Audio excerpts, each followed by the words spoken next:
G'day everyone, it's Chris O from Down Under, Gold Coast, Queensland, Australia. I've been a tiler for 35 years and I would like to show you the correct way how to do a bathroom. If there's anything that you want to know, if I haven't explained things properly, just leave a comment and ask. You know, how do you do something? I'll gladly let you know. I've been doing this 35 years and it's you know, I don't learn the first time sort of thing, but I know what I'm doing now, that's for sure.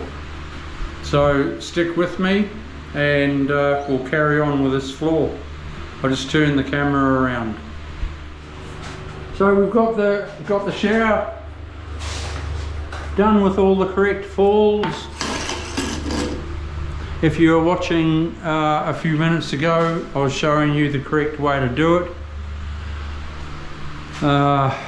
It's all bedded. I slurried. My slurry was waterproof in the shower. Out here, my slurry is glue. Slurry is another word for sticking your mud to the floor. You can either use water and cement, which is good. I use glue.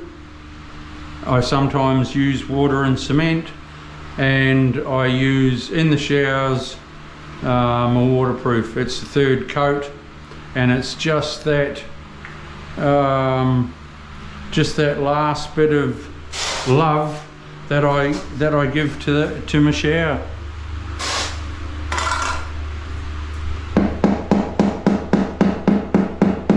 Let's give that a little bit of a tap down.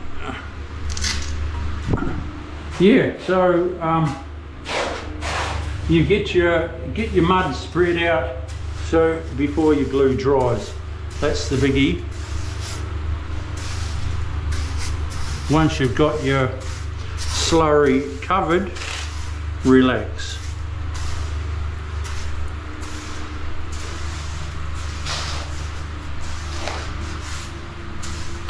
Freestanding bath will be going in here. A 1500 freestanding. I've allowed 1600, so it's 50 mil either end, which is heaps. Because we are going for a bigger shower. But yeah, all good. I'll just mix up some more mud and I'll be back to you in a few minutes.